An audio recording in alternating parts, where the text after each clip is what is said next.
안녕하세요. 약수동교회 성도 여러분, 언택트 시대를 살아가는 약수동교인이라고 하는 온라인 강의에 오신 것을 환영합니다. 우리가 봄에 버티 성서학당으로 온라인 강의를 한번 찾아뵀었고요. 그리고 이 늦은 가을에 우리가 언택트 시대를 살아가는 약수동교인이라고 하는 언약이라고 하는 주제로 우리 함께 또 온라인 강의를 진행하게 되었습니다. 버티 성서학당에서는 성경을 주제로 여러 가지 같이 말씀을 나누면서 은혜를 나눴었는데요. 이번 가을에 있을 언택트 시대를 살아가는 약수동교인이라는 온라인 강의는 우리가 언택트 시대에 어떻게 믿음 생활을 해야 되고 또 어떻게 예배를 드려야 되고 또 어떻게 우리가 공동체로 모여야 하며 묵상해야 되는지에 대한 신앙에 대한 부분을 함께 나누고자 성경보다는 또 신앙생활의 면에 조금 더 초점을 맞춰서 강의를 준비하게 되었습니다. 오늘은 그 첫 번째 시간으로 복음이라는 주제로 함께 이야기를 나눠보고자 합니다. 우리 이 코로나 시대가 시작되면서 코로나 이 시기가 시작되면서 가장 우리 교회에 한국 교회에 큰 타격이 있었다면 바로 예배나 그리고 모임 공동체가 함께 모이기 어려웠다라는 점이었습니다. 함께 모여서 예배드리고 또 모여서 교제 나누는 것이 우리 교회의 가장 큰 기둥과 같은 중요한 것인데 함께 모여서 예배드리지도 못하고 또 소그룹으로 모여서 은혜도 나누지 못하다 보니 우리가 많이 또 신앙생활에 힘들고 어려움들이 있었습니다. 그것과 더불어서 우리 교회에 한국 교회에 가장 또 하나의 큰 어려움과 또 타격이 있었다면 그것은 바로 새로운 처음 교회에 오시는 새 신자가 눈에 띄게 현격하게 줄었다라는 점입니다. 물론 어떤 교회에서는 새로 등록하신 분들이 많이 있었다는 얘기도 듣고요. 또 계속해서 새로운 분들이 오신다라고 하는 이야기도 듣지만 전체적으로 봤을 때에 기존 교인이 다른 교회로 옮기거나 지역의 변화로 인해서 또 그 교회를 다니기 위해서 옮기는 것은 있을지 몰라도 정말 교회에 오고 싶어서 그리고 복음을 듣고 회심해서 오시는 새로운 신자, 전혀 교회 다니지 않았지만 교회가 오고 싶어서 오시는 분들에 대한 수는 매우 적어졌다라는 것을 통계를 통해 알 수 있었습니다. 그 이유를 보자면 여러 가지 이유가 있겠지만 아마도 지금 현재 한국 교회가 당하고 있는 많은 사회적인 안 좋은 시선들 그리고 많은 지탄들이나 손가락질을 받고 있는 좋지 않은 이미지의 실추들이 아마 대표적인 이유가 될 것 같습니다. 그래서 우리는 이러한 고민들을 많이 하게 됩니다. 이 코로나 시대에 우리는 어떻게 복음을 전할 수 있을까? 어떻게 우리는 복음을 전할 수 있을까라는 우리 교회의 큰 과제를 안고 있습니다. 그런데 한번 이렇게 생각할 수도 있습니다. 만약 복음이라는 것이 예수님께서 그 사셨던 때부터 지금까지 그 복음이 하나님이 사람을 구원하시고 세상을 구원하는 하나님의 능력이라면 그리고 그 능력이 지금도 살아계신 하나님의 세상을 구원하시는 방법이라면 그 복음은 절대 힘을 잃거나 능력을 잃거나 빛이 퇴색되지 않는다라고 생각을 할 수 있습니다.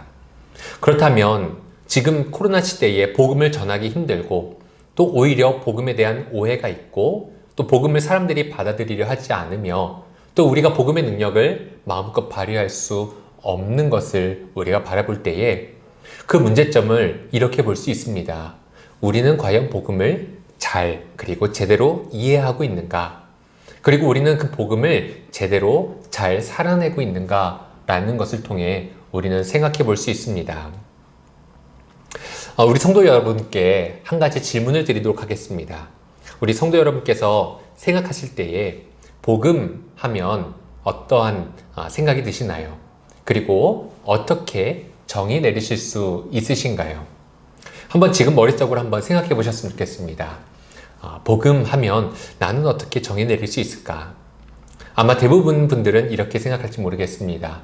내가 예수 믿고 천국 가는 것, 내가 예수 믿고 천국 가는 것이 복음이다 라고 생각하실 수 있을 것 같습니다. 아니면 조금 더 길게 그리고 조금 더 정확하게 정의하시는 분은 이렇게 말씀하실 수도 있을 것 같습니다.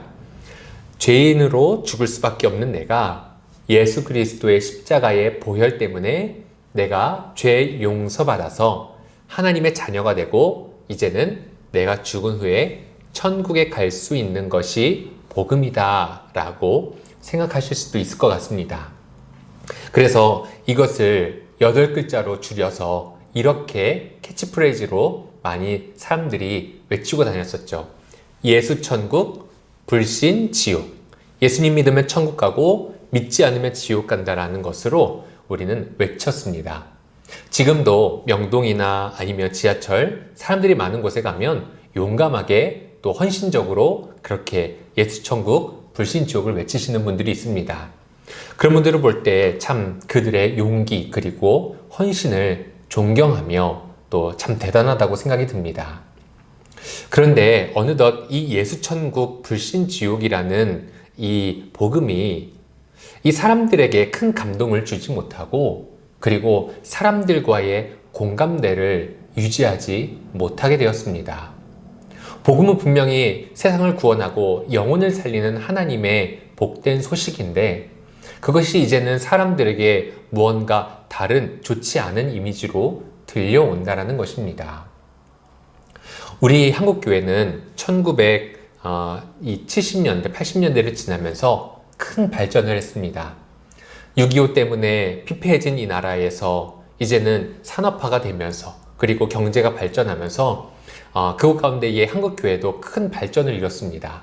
그땐 정말 북치고 다니면서 그리고 동네 곳곳을 돌아다니며 예수 천국 불신지옥 이렇게 외치면 많은 분들이 교회에 왔습니다.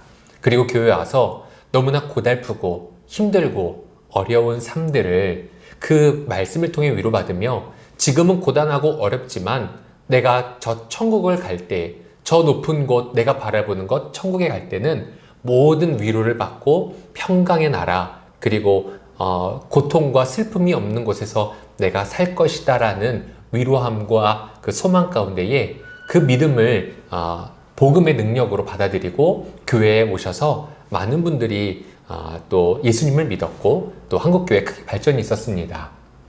그런데 지금은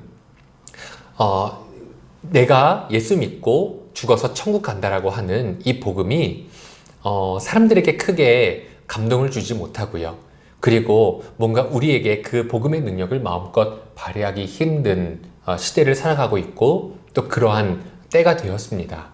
그 이유가 뭐냐면 바로 지금 말씀드린 예수 믿고 천국 가는 것은 너무나 맞지만 그것이 진리이고 성경의 말씀이며 복음의 핵심이지만 무언가 빠뜨린 게 있다라는 것을 우리는 조금 더 생각해 볼 수 있습니다.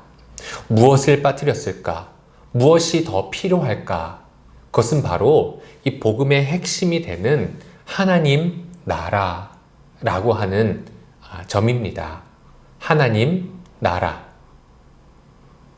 복음은 내가 예수 믿고 하나님 나라 천국 가는 것이 분명 맞습니다.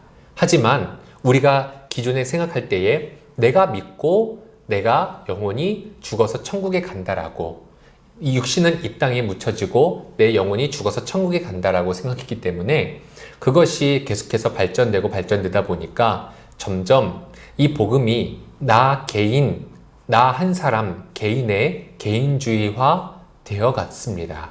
그래서 내가 구원받고 내가 천국 갈 자가 되면 된다라고 하는 것에서 그쳤습니다.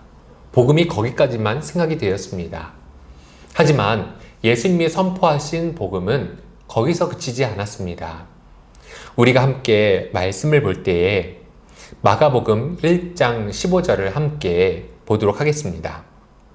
마가복음 1장 15절 이르시되 때가 찼고 하나님의 나라가 가까이 왔으니 회개하고 복음을 믿으라 하시더라. 아멘. 그리고 마태복음 4장 17절도 우리 같이 함께 보도록 하겠습니다. 이때부터 예수께서 비로소 전파하여 이르시되 회개하라 천국이 가까이 왔느니라 하시더라. 아멘. 우리가 기존에 알던 복음은 내가 예수 믿고 천국에 가는 것, 내가 죽어서 육신은 이 땅에 묻히고 천국에 가는 것을 생각을 했지만 예수님은 그 복음을 전하실 때에 이런 말 쓰셨습니다. 하나님 나라가 가까이 왔다.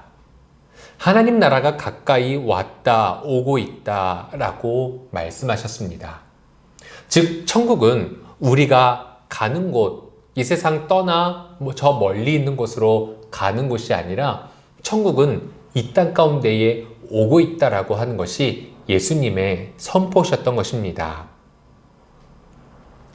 신약과 구약을 가로지르는 한 가지 하나님의 비전이 있습니다. 그것은 바로 새 예루살렘에 대한 비전입니다. 새 예루살렘. 이 새 예루살렘이라는 것이 구약에서는 에스겔 40장 이후 후반부터 이어지는 곳에 나오고요. 신약에서는 요한계시록 22장에 등장합니다. 구약에서 나타나는 그 새롭게 하나님이 회복하시는 성전에 대한 얘기는 이렇습니다. 에스겔서는 이스라엘 백성이 죄를 인하여서 바벨론 포로가 되었고 거기서 하나님의 소망의 말씀을 듣습니다. 그들이 무슨 죄를 지어서 그렇게 바벨론 포로가 되었고 하지만 하나님께서 그들을 향한 소망을 지금도 갖고 계셔서 그들을 회복시키실 거고 또 이후에는 완전한 하나님의 나라, 주님이 꿈꾸시는 그 성읍, 그 새 예루살렘에 임하여서 거기서 살게 하실 것이다 라고 하는 것이 바로 에스겔 후반부에 나오는 하나님의 비전입니다. 그래서 그 성읍에 대한 여러 가지 정보 이야기가 나오고요. 47장에 우리가 잘 아는 것처럼 그 성전에서 흘러나오는 물이 모든 만물을 다 소생케 하고 회복시키고 또 생명을 꽃피게 하는 그 성전에서 흘러나온 물에 대한 말씀도 나옵니다. 그리고 48장에 그 성전의 이름을 하나님께서 여호와 삼마라라고 이름 지으시면서 하나님이 거기 계시다라고 하는 이름으로 완전히 하나님이 통치하시고 또 하나님이 다스리시는 완전한 성읍 나라에 대한 비전을 보여주십니다. 요한계시록에도 동일하게 하늘로부터 신부처럼 단장한 새 예루살렘이 온다라고 말씀합니다. 그 새 예루살렘이 임한다라고 말씀합니다. 즉, 이 성경 전체를 보면서 하나님의 비전은 하나님의 나라가 이 땅 위에 세워지고 임하는 것, 그것이 바로 하나님이 우리 가운데에 세우고자 하신 그런 비전이며 예수님이 선포하신 하나님 나라라는 것입니다. 그래서 우리는 내가 예수 믿고 내가 이 땅을 탈출하듯 천국을 가는 것이 아니라 내가 이 땅에 있는 것은 예수 믿고 하나님 백성이 되어서 하나님 나라가 이 땅에 임하도록 거기에 참여하고 그거에 사용되는 쓰임받는 사람이 되며 하나님과 같은 비전을 품고 이 세상을 하나님의 나라로 만들어가기에 내가 그 소명을 다하는 자가 되어야 한다는 것이 복음의 핵심적인 내용이라는 것입니다. 다시 한번 설명드리면 복음은 내가 예수 믿고 죽어서 내 영혼만 천국에 가는 것이 다가 아니라, 물론 틀린 말이 아니지만 다가 아니라 내가 예수 믿고 여기에 임하는 하나님의 나라를 위하여 내가 소명을 다하고 사명을 다하며 내가 내 생명 마치는 날 내가 잠을 자다가 예수님 재림하시고 하나님 나라를 완성하실 때에 그때에 부활의 몸으로 일어나서 그 영원한 완성된 하나님 나라에서 영원히 사는 것이 바로 우리에게 주신 하나님의 비전이며 복음의 내용입니다.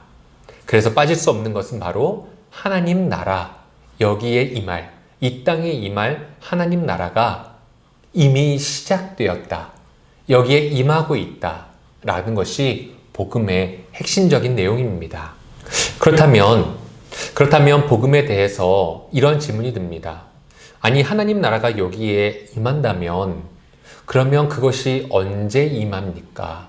그리고 지금은 과연 어떠한 의미가 있습니까? 라고 하는 질문이 발생할 수 있습니다. 제가 한 가지 로마에 있었던 이야기를 통해서 재미있는 이 사실을 로마에 있었던 이야기를 통해서 그 복음에 대한 이야기를 조금 더 자세히 설명드리고자 합니다. 율리우스 카리우스라고 하는 기원전 44년쯤에 살았던 로마의 황제가 있었습니다. 그런데 이 로마의 황제가 여러 가지 권력 다툼 끝에 누군가의 측근에 의해서 44년 암살을 당합니다. 그리고 나서 여러 그 측근에 있던 사람들이 내전을 벌여서 그 절대 권력을 차지하기 위해서 싸우고, 그리고 서로가 서로를 죽이려 하는 전투를 벌이면서 나라가 엉망이 되고 혼란 가운데 빠집니다. 그 율리우스 카이사르의 아들인 옥타비아누스는 여기서 그 모든 적들을 다 섬멸하고, 그리고 친구인 안토니우스와 연합해서 그 모든 대적들을 다 이겼습니다. 그런데 절대 권력의 자리는 하나이기 때문에 그것을 위해서 동맹을 맺었던 친구인 안토니우스와도 결국에는 싸우게 되었습니다. 그러다가 결국 기원전 31년에 그리스 서부에 있는 악티움 근해에서 치열한 해전이 벌어졌고, 거기서 결국 이 율리우스 카이사르의 아들인 옥타비아누스가 승리를 거두게 됩니다. 기원전 44년 이 황제가 죽고 나서 그의 아들이 최종적으로 승리해서 평화를 얻기까지 시간이 13년이나 걸렸습니다. 그 13년간 사람들은 얼마나 끔찍한 시간을 보냈을까요? 서로가 서로를 죽이고 나라의 경제와 정치와 모든 부분들은 다 엉망이 되었으며, 사람들은 언제 이 전쟁이 끝나나, 그리고 어떤 사람들은 옥타비아누스가 이 모든 전쟁을 다 끝내고 평화의 날이 오게끔 했으면 좋겠다라고 하는 소망을 품었을지도 모르겠습니다. 그런데 모든 전쟁이 끝나고 로마에 한 소식이 들려왔습니다. 좋은 소식입니다. 옥타비아누스 카이사르가 대승을 거뒀습니다. 그 얘기를 들은 로마의 모든 사람들은 아마 이제 평화의 시대가 왔구나, 이 모든 내전과 끔찍한 시간이 끝나고 이제는 이 평화의 시대가 왔구나 라고 생각했을 것입니다. 그런데 거기까지 아마 조금 시간이 더 걸린 것 같습니다. 기록에 따르면 옥타비아누스가 전쟁을 마치고 자신의 승리를 공고하기 위해서 이행해야 할 군사적인 작전들이 많이 있었습니다. 그래서 최종적으로 옥타비아누스가 로마에 복귀하여서 거기서 백성들에게 최종적으로 참된 평화를 선포하기까지는 2년이 걸렸다고 합니다. 그런데 사람들은 이미 소식을 들었죠. 옥타비아누스가 승리했다라는, 전쟁이 끝났다, 이제는 평화가 시작되었다라는 좋은 소식을 들었습니다. 하지만 그게 진짜 이루어지는 것, 왕이 귀환하는 것은 바로 2년 후였습니다. 로마의 사람들은 그 사이를 살았습니다. 이미 일어난 일, 옥타비아누스가 승리했고 평화의 시대가 올 것이라는 일, 하지만 아직 일어나지 않은 일, 곧 일어난 일, 바로 진짜 평화의 통치를 할 그 일, 그 사이를 살아가는 시대를 그 2년 동안 살았습니다. 우리는 하나님 나라에 대해서 설명할 때 이렇게 설명하곤 합니다. 이미, 그러나 아직. 이미, 그러나 아직. 이미라는 것은 예수님께서 이 땅에 오시고 하나님 나라를 선포하시며, 그리고 예수님께서 십자가에서 죽으시고 부활하신 그때부터 하나님 나라가 이 땅에 임하는 시작이 되었습니다. 하지만 아직 완성이 되지 않았습니다. 그 새롭게 완성될 하나님의 나라는 아직 다 완성이 되지 않았습니다. 그래서 우리가 살아가고 있는 것은 이미, 그러나 아직의 시간을 살아갑니다. 이미 승리가 선포되었고 승리가 확실시 되었지만 아직 왕이 오셔서 모든 것을 통치하고 참 평화를 주시기까지 그 사이의 시간을 우리가 살아가고 있는 것입니다. 그래서 우리가 그 사이의 시간을 살아갈 때 우리의 역할은 무엇이냐? 바로 그 곧 오실 왕을 기다리며 고대하며 이 땅을 그 왕이 통치할 나라로, 그 왕이 다스릴 나라로 만들어가는 것, 그것이 바로 우리의 역할입니다. 그래서 복음의 내용을 이미, 그러나 아직, 이미 시작되었지만 아직 완성되지 않은 하나님 나라로 바라봤을 때에 우리는 그 안에서 하나님 나라를 이루어가며 하나님 나라를 꿈꾸며 소망하며 그것에 헌신하며 쓰임받는 자로 살아가는 자들이라 하는 것이 우리의 정체성이 되고 그것이 이 시대를 살아가는 우리의 복음에 참된 자세입니다. 그렇다면 우리가 이런 질문을 가질 수 있을 것 같습니다. 이 코로나 시대에, 이 혼란한 시대에 무엇을 해야 합니까? 라는 질문이 생깁니다. 이 질문에 대답하기에 앞서 코로나 시대 때 있었던 많은 사람들의 여러 가지 말들에 대해 좀 한번 살펴봤으면 좋겠습니다. 이 코로나가 시작되고 또 세계적인 질병이 시작되면서 이 시대를 해석하는 많은 사람들의 말이 있었습니다. 어떤 분들은 이게 누구의 잘못이냐, 혹은 이게 어떠한 죄 때문이냐라고 해석하시는 분들도 있었습니다. 그리고 이 시대에 하나님이 코로나로 우리에게 계시해 주는 것이 무엇인가, 우리가 회개해야 할 죄가 무엇이고 누가 잘못했는가에 대한 것을 따지기 시작하는 사람들도 있었습니다. 마치 이 코로나의 질병이 예수님 오시기 전에 최후의 그 심판이 있기 전에 어떠한 징조이다, 하나님의 심판의 징조이다라고 보는 사람들도 있었습니다.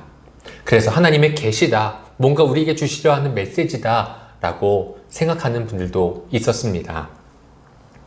그런데 이 하나님의 계시는요, 물론 여러 가지 현상과 자연재해, 재앙, 그리고 질병 등 여러 가지를 통해서 우리의 신앙적인 어떤 깨달음이나 또 우리가 우리의 신앙을 다시 한번 다잡는 좋은 시간을 활용할 수는 있지만 그것 자체가 하나님으로부터 오는 특별한, 그리고 우리의 모든 삶과 신앙을 뒤흔드는 어떠한 특별한 계시가 되진 않습니다.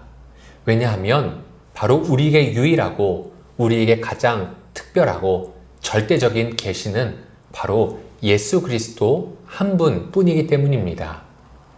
예전에는 선지자들이 와서 하나님의 계시를 꿈을 꾸고 환상을 보며 그것 가운데에 전했습니다.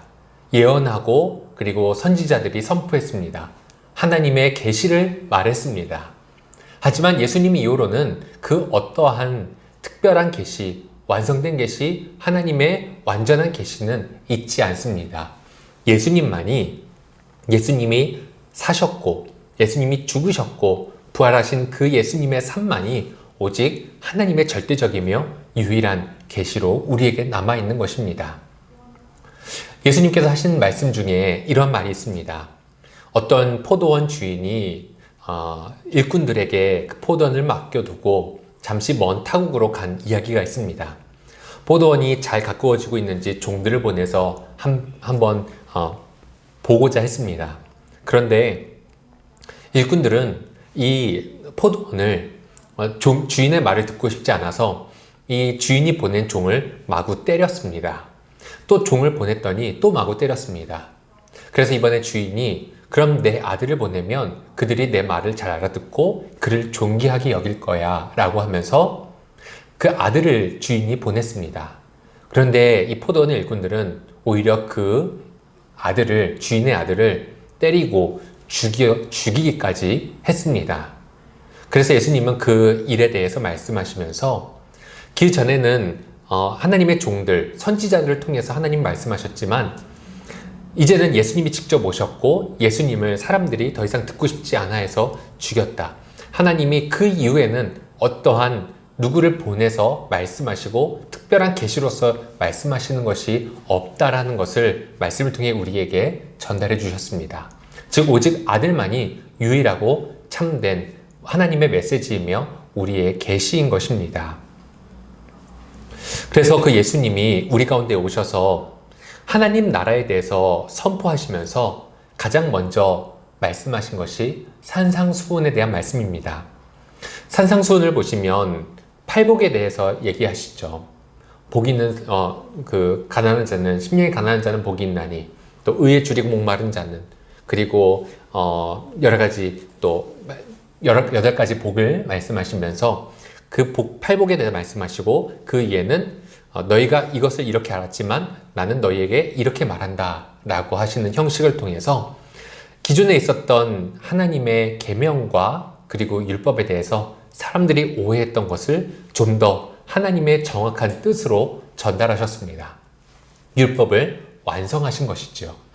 그리고 그 끝에는 주기도문으로서 참된 기도의 생활을 할 수 있도록 알려주셨습니다.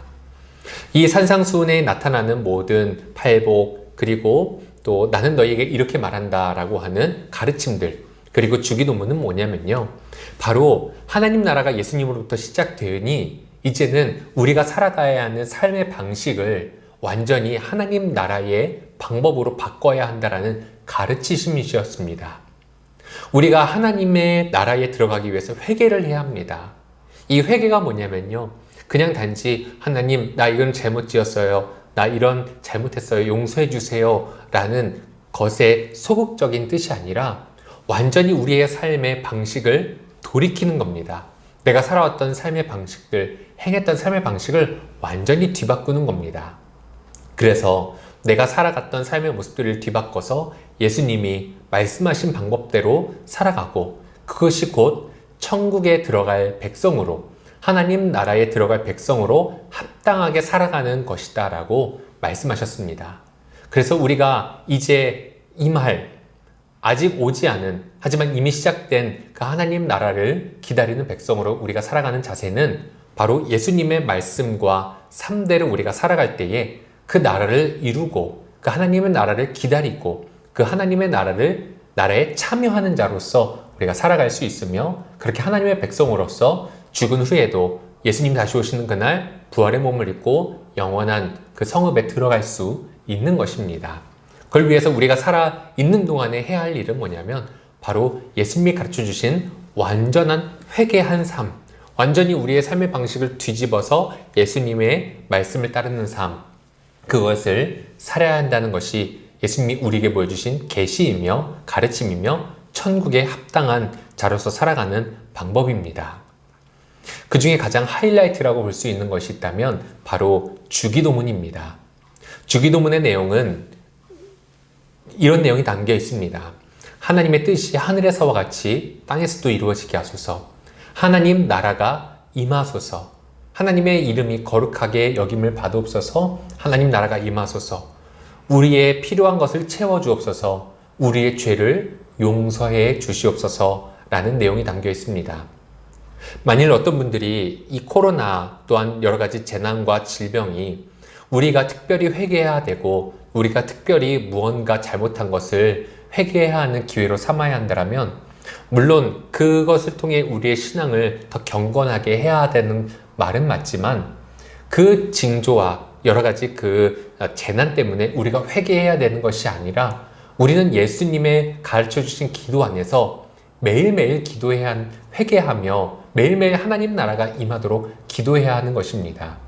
하나님 나라가 임하고 회개해야 하는 것이 그냥 단지 무언가 코로나가 있고 또 재난이 있고 어려움이 있고 세상이 흉흉해서 갑자기 우리가 각성해서 하는 것이 아니라, 바로 우리가 매일의 기도 가운데에 매일 하나님의 나라가 임하길 바라고 매일매일 우리의 삶을 하나님의 말씀에 맞춰 그 나라에 합당한 자로 살아가기 위해 회개하고, 그리고 매일매일 하늘에서와 같이 이 땅에 하나님의 뜻이 이루어지길 바라는 마음으로 살아가는 것이 우리 그리스도인의 복음에 합당한 삶으로 살아가는 방법이라는 것입니다. 그렇다면 그 실례로 그러면 우리는 무엇을 해야 하나라는 질문들을 떠오르게 됩니다. 그러면 그 복음대로 살아가는 것, 하나님 나라가 코로나 시기가 옴에도 불구하고 여기에 하나님 나라가 임하게 하는 것이 무엇일까? 어떻게 해야 될까라는 그 질문을 해보게 됩니다. 그것에 대한 한 가지 예로 사도행전 11장을 함께 볼 수 있습니다. 사도행전 11장에 27절부터 30절을 보시면 이런 말씀이 있습니다. 그때의 선지자들이 예루살렘에서 안디옥에 이르니 그 중에 아가보라 하는 한 사람이 일어나 성령으로 말하되 천하에 흉년이 들리라 하더니 글라우디오 때에 그렇게 되니라. 제자들이 각각 그 힘대로 유대에 사는 형제들에게 부조를 보내기로 작정하고 이를 실행하여 바나바와 사울의 손으로 장로들에게 보내니라. 아멘. 이 사도행전 11장은 안디옥으로 바울과 바나바가 파송을 받는 이야기를 담고 있습니다. 이때의 배경은 이렇습니다. 아가보라고 하는 한 사람이 이 안디옥에 큰 흉년이 들 것이라는 재해에 대한 그 예언을 하였습니다. 그리고 사도행전을 집필한 누가는 정말 글라우디오 때에 정말 그렇게 되었다라고 증언했습니다. 큰 흉년이 들어서 이 많은 사람들이 힘들어하고, 예전에는 흉년이 들면 많은 사람들이 죽고, 그리고 질병에 버금가는 너무나 큰 재해인데, 이때에 이 초대교회 사람들이 했던 행위를 우리는 자세히 볼 수 있습니다. 그들은 거기서 신학적인 토론을 하면서 누가 잘못했고, 그리고 누가 죄를 지어서 그랬는지에 대한 부분을 밝히려 하지 않습니다. 예수님과 제자들이 한 이야기 중에 이러한 에피소드가 있습니다. 제자들이 예수님께 이런 질문을 했습니다. 나면서부터 앞을 보지 못한 사람을 바라보면서 저 사람이 저렇게 나면서부터 보지 못한 것은 누구의 죄 때문입니까? 라고 묻습니다. 그의 부모의 죄 때문입니까? 누구의 죄 때문입니까? 라고 물었습니다. 그런데 예수님은 거기에 대해서 누구의 죄 때문이다라고 대답하지 않으시고요. 그것이 하나님이 하실 일이 있고, 그리고 하나님의 영광이 드러나게 하기 위해서 그 이유가 있다라고 설명하셨습니다. 즉, 어떠한 어려움, 고난, 힘듦에 대한 원인이 우리가 추구해야 될 것이 아니라 거기서 무엇을 해야 하는가가 우리가 추구해야 될 바라는 것입니다. 여기서도 똑같이 이 초대교회에 있었던 성도들은 누구 때문에, 무슨 죄 때문에, 어떠한 것 때문에 이러한 재난이 닥쳤는지에 대해서 서로 다투며 싸우며 이야기하지 않았습니다. 그들이 생각했던 것은 우리가 무엇을 해야 하는가, 누구를 도와야 하는가, 어떻게 도와야 하는가, 누구를 보내야 하는가라는 이야기였습니다. 즉, 그들은 우리가 무엇을 해야 할지에 대해서 생각하고 누구를 도와야 될지에 대해서 생각하면서 누구 때문이야, 뭐 때문이야 라고 서로 분열되지 않았고, 누구를 도와야 할지에 대해서 이야기 나누며 하나가 되었던 것입니다. 지금 우리 코로나로 인해서 많은 교계에게도 많은 다툼과 또 손가락질이 있습니다. 코로나가 누구 때문이다, 어떠한 정치 때문이다, 어떠한 죄 때문이다, 서로에 대해서 손가락질하고, 그리고 서로가 다른 생각을 가진 사람들을 향해서 너희 때문이다, 어떠한 것 때문이다 라고 말을 합니다. 그런데 우리는 무엇 때문에 그렇게 되는지에 대해서 밝히 알고 싶어 하지만 성경 말씀은 무엇 때문에 그렇게 됐는지보다 거기서 무엇을 할 수 있는지, 어떻게 거기서 하나님 나라를 이루어 갈 수 있는지에 대해서 말씀합니다. 욥기에서도 그 욥이 당한 고난에 대해서 정확한, 명확한 원인에 대해서 말씀하지 않습니다. 하지만 그가, 욥이 최종적으로 하나님께서 천지를 만드시고 하나님이 섭리하시는 자기 의보다 더 뛰어난 하나님의 의, 정말 한낱 모래와 그리고 흙에 불과한 자기의 그 의가 하나님의 의에 비하면 너무나 보잘것없다라는 것을 알게 되었을 때 그 앞에 경배할 수밖에 없었던 것처럼, 무엇이 원인이냐라는 것을 밝히기보다는 그때에 우리가 무엇을 해야 하느냐, 무엇이 하나님의 말씀이고 하나님의 영광을 드러내는 것이며 하나님의 크심을 알 수 있는 것이냐라는 것을 알아내는 것이 바로 복음을 살아내는 우리의 참된 자세라는 생각이 듭니다. 그래서 이러한 재난과 어려움이 있을 때에 우리는 이런 질문을 품습니다. 아니, 하나님, 왜 우리를 이렇게 힘들게 하십니까? 왜 우리를 이렇게 어렵게 하십니까? 왜 우리를 이렇게 고통스럽게 하십니까? 라고 하는 그런 질문들이 나타납니다. 그런데 예수님의 산상수훈에서 팔복에서 나타나는 말씀처럼 가난한 자, 의에 줄인 자, 핍박받는 자, 이렇게 약한 자들, 고통받는 자들을 통해서 하나님의 나라를 이루어 가신 것처럼 하나님은 우리 연약한 자들, 고통받는 자들, 그리고 피해 입은 자들, 그리고 무언가 빼앗긴 자들을 통하여서 하나님 나라를 이루어 가고자 하시기 때문에 우리가 어떠한 이유에서 연약해지고 재해를 받고 또 곤란 가운데 있을지는 정확히 알 수 없지만 그것이 하나님이 행하시는 일들이라는 것은 성경에서 계속해서 말씀하고 있습니다. 그래서 초대교회에 정말 복음을 살아냈던 한 사례를 좀 같이 나누면서 이야기를 좀 마무리해보고자 합니다. 한 가지 책을 좀 소개하겠습니다. 기독교의 발흥이라고 하는 책인데요. 이 책의 저자는 기독교인이 아닙니다. 기독교인이 아니고 그리스도인은 아니고 무신론자, 사회학자입니다.